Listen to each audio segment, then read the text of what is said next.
What's up, PlayStation Universe, and welcome to E3.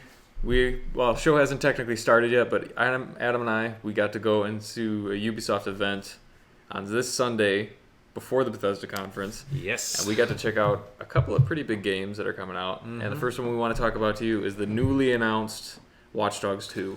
The already polarizing. Watch Dogs 2. Yeah.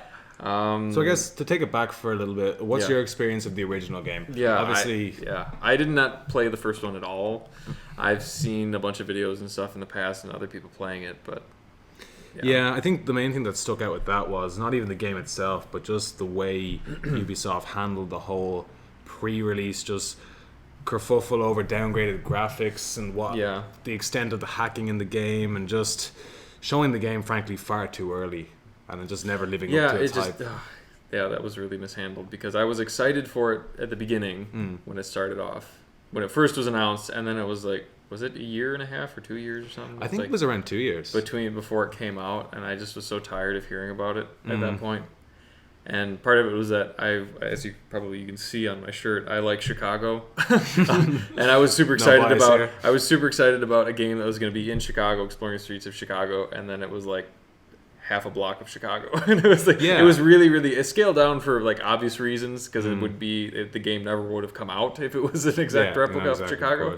But it was so restrictive of what I was hoping it to be. And I mean, there is a certain revisionist history with the game. Like, people look back at it very badly, and for some reasons, rightfully so. Yeah. But it is worth remembering that for a new IP that, granted, was pushed hard, it did sell around 10 million units and was received critically quite warmly. Plenty of 7s, plenty of 8s. Right. Maybe not the hype, like the level that Ubisoft obviously were aiming for. But it still was a good to great game for most places. Yeah, and certainly a decent platform to go on to Watch Dogs 2, which both Will and I got to play just today, and happy to report that there's some positive things to take away. Definitely. Yeah, for sure. So the first one, or for Watch Dogs 2, you play as the main character Marcus Holloway, and he's a hacker. He's working with a group called DedSec. Yep. So a hacktivist organization where they're trying to expose the political corruption is what we got to see in the trailer today of this one politician, and they do a bunch of other Trump stuff. And stuff. Yeah. So they're going in with all that stuff, and it takes place in San Francisco, and they have a lot of parts like Silicon Valley and Oakland and the Golden Gate Bridge, and they have like all these different locations that are in there. Everything. Again, it's scaled. It's video game scaled, so it's managed to make it manageable. It's still 2 times the size. But it's twice as big as the original Watch Dogs, so that's a good sign for more variety and playability as you're going through. And I think the first thing when we both came out of the playtest, first thing we both said was just the tone of the game. Yep. Like, the first one was so gray, and Aiden Pierce was probably one of the worst protagonists that you could have in a game that purported to be this, mind-blowing next generation adventure. But the tone of this game is really interesting. It doesn't take itself too seriously. It's incredibly vibrant and kind of not so much fun-loving and go-getty, but it's more upbeat, far more upbeat. It plays into the whole hacktivist kind of youth trying to change the world. They don't know what they're getting into type thing, and it plays to its strengths, definitely. Like, I was really surprised, actually. Because I thought when I saw the initial TV spot thing that leaked on Twitch, the random, just like the phone thing where he's randomly pressing the phone. Yeah, it looked like really cringy, but I think it's self-referential. This was completely different from what I thought it was going to be based off of that tiny little leak. Like, totally the tonality of it. Yeah, it's been a long day. I woke up at 3 a.m. to get here, so... but yeah, when I first saw it, it's really vibrant, like we were talking about, and my initial thought, kind of comparison to a game like that, was it compared to me with Infamous Second Son. The movement, especially, the movement and the how vibrant the world was, and just the feel good kind of upbeat stuff about Splash a bit of like Grand Theft Auto, and I think it had that kind of hue and tone to the graphics. And again, like, though it's borrowing from the likes of Infamous and GTA, it seems to have its own identity now, which is weird because it's borrowing from other things. But that's definitely the most striking point of the game.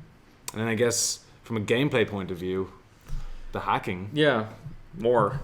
Just more. A lot more. A lot more. More hacking. We didn't find out a very, very important question though. Is that, well, if you know familiar with the first one, basically all you have to do is look at look at people and cameras and stuff, and you can hack into them. Mm-hmm. We both noticed when we were playing through it that there's dogs in this, and the shock collar like highlighted on them, and we wanted to ask if you could shock the dogs, and it's an appropriate question. But we both forgot. But I'm guessing you can because it's true. But you can control cars in this, like send them flying forward, backwards, turning left, right. Yeah, it's so like we've talked about before with open world fatigue and stuff, and sometimes you're set in this sandbox and you're told you can do anything you want. And sometimes that's pretty overwhelming. Mm-hmm. And to me, as I mentioned before, I need to be in a specific mood to enjoy those type of games. But with this, it gives you so many options to attack a situation, but it's also very direct and easy to understand. It's not. It's perhaps lacks a bit of depth in the hacking area. Like there's ways to go about it. That's the thing is like it's not a realistic hacking. Oh god. By any means. Well, you'd be there for days. You just look everywhere. Yeah, you'll hack into like 20 different things and jump from like camera to camera and all these different things in like a couple seconds. One button. Yeah, and you just like instantly. But they do add drones are available in this, and there's also like a remote control like little car thing that can hack into stuff. And that can jump about 5 feet. Yeah, it can jump, and it's like super stealthy and running into stuff. So they're expanding the tool set that you can use in the game. Yeah, but not laboring it in the sense that like there's no little like impromptu mini games when you're trying to hack something. It literally is you press a button and it does it. Yeah, just presumes that you know how to do it because you are an expert hacker. Yeah, like that's the premise of your character. Like, so that's a double-edged sword. I mean, it's good that you don't get weighted down with all this like mini game stuff and all that, but it also does seem pretty simplistic. I mean, it's fun because there's just so many ways of approaching a level with those like really easy to use tools. But yeah, and again, we've only seen a small part of it, so I don't know like to which the depth, like how like deep is it. But yeah, and well, talking about the how you can approach it, they were pushing 3 different play styles that players normally go to. They have the aggressor, which is just kind of guns blazing, running in and shooting people up. Then they had Ghost, which is pure stealth. Yeah. And then they had Trickster, which is a combination of both of those things where you can like set off traps or like distract people. Yeah, it's more leaning against, like it doesn't go to the aggressor. Yeah, it's setting up traps, using the hacking powers, and also hiding and stuff. Mm-hmm. But the temperament of the game and the way your main character is, although they allow you to do aggressor, the game does not seem like it should be. Yeah, like you should use that. I feel like they should have been a little more restrictive in that freedom in some things. Like they totally removed that. Like, I guess they said in the Watch Dogs that there were situations where you just had to do it all Ghost. Yeah. And then this one they're just like, well, why would you have to? So they've completely removed that restriction. Yeah, because I mean as well with the aggressor thing, you have what is his sidearm thing? It's like a weird yo-yo thing that he hits people with. I have no idea. I didn't even see that. No. Yeah, he uses that, and then like the sleeper holds and stuff, and he has a stun gun. So using the aggressor when you have like AK-47s and you're bursting it just doesn't fit the tone of the game. And especially if you're a hacktivist. Yeah, like this like 19-year-old millennial hacktivist running in to beat the system when he's murdering people. But I mean, yeah, like we talked to the game director, and he kind of stressed the idea of the 360 world approach. You can approach it any way you want. So if you did want to go like that, granted it doesn't totally seem to fit the world, but of course you can do that if you want to. But I think one of the main things it's gonna the success of this game, the whole thing is gonna like be onto is just the story. How engaging is it? Because the way you like what you do in the levels, it doesn't change things. There's no branching narrative per se. It is one straight linear line in a sense, like from a story progression point of view. And I hope that it's just engaging enough to continue with, because there's nothing worse than an open world game, no matter its systems, if it isn't engaging. Yeah. And like, though the premise was there, I guess. Well, not the premise, because the first one's story was pretty contrived, and Aiden Pierce just, Yeah, it's right now. It's way too hard to tell at the moment. I did like the main character that they have, and then the other, like the guy that he kind of works with. I thought he'd be annoying, but he's like, I think he's the leader of the DedSec group, and he was just very, very unique style to him, and he had like these crazy. You didn't see his face at all. It was completely covered up with crazy goggles that like animated different. Little like emoticon. Yeah. And that was pretty cool, but. I guess as well from the gameplay with the driving. Has changed completely. Totally revamped it. So the first one obviously wasn't a simulator by any stretch, but it was slightly, it was a little bit too hard to control and stuff. But this one, it feels sort of like GTA 5, but even more twitchy. Like it's very really, yeah, really like you can twitchy. take corners with a handbrake like to And an the inch. camera doesn't stay behind the car. Yeah, you which kind of is have to be. you have to even like you can't even keep up with if you do a sharp turn. The camera Kind of like can't that keep though. up It reminds with me of Stuntman, which of course the people who are helping out with the driving in this game is Ubisoft Reflections, who did the Destruction Derby games in PS1. They did Driver, and then of course Stuntman, and then a few games that we're not going to mention because they weren't great. But yeah, so they're helping with the driving aspect, and though it is a little bit finicky, it's definitely for me an improvement over the original. Yeah, for sure. So there's a lot going for me. There's a lot going for Watch Dogs 2 that's making me interested in it.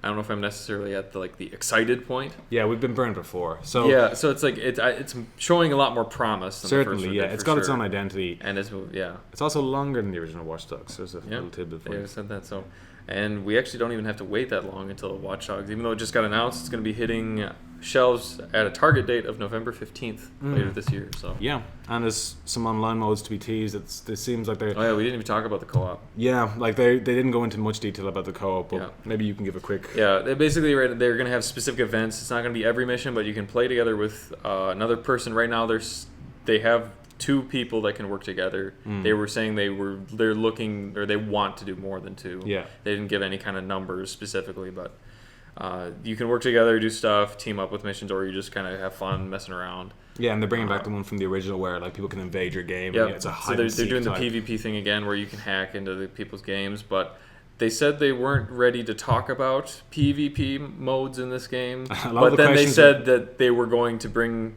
that version of PvP back in, but they're still not ready to talk about PvP modes. Yeah, we So- tried to get them to expand on a lot of things. They So wouldn't- yeah, they so wouldn't go but with. basically that means that they're going to have other PvP stuff happening in this game, Yeah. which I'm really interested to see where that goes, the hacking interplayer, and how many people would be involved in it. Is it going to be like teams of hackers against each other doing stuff? Yeah, certainly. So I guess the end point, a footnote if you will. Definitely tentative excitement. It's definitely better. It's got its own unique identity. The gameplay's definitely more finely tuned, and it just has more personality, more panache, and it seems like it doesn't take itself too seriously, which is great. And the last thing we need is another grey, serious revenge story. Go or back something. to games being fun. Yeah, like That's kind of that's their mentality for it this. seems they've learned their lesson, but again, exercise judgment. Like we don't know yet, but first signs are certainly positive. So, yeah. Yeah, I'm at least excited to see where it ends up once it comes out. So, and we don't have long to wait. Like I said, November 15th, later this year is when it's predicted to come out. What we saw was the alpha build, so there's still some progress that's going to be made in the meantime. I'm just happy as well. Yeah, it's coming out in like 5 months as opposed to Watch Dogs 1. That whole 2 debacle, years. at least they've learned from that. So yeah. But yeah. Yeah, so that was one of the 2 games that we got to see today. We'll talk about the other one in a little bit, which is Ghost Recon Wildlands. You can stay tuned for that. Yeah, it's Watch Dogs 2. This is what we thought about it. Let us know what you thought of the trailer that came out. They had a new trailer that they launched for it. Yes, so, yeah. a gameplay trailer. Yeah, so let us know what you thought of the gameplay trailer in the comments below. And stay tuned this whole week for all of our E3 Jam-packed. coverage. Yeah, it's so busy this week, and we're so excited about it. So stay tuned to PSU and PS YouTube for all of our video covers that we do on there, and PSU for all the written articles and everything out there. So thanks for watching, guys, and we'll see you guys in the next video. Bye-bye. Bye-bye.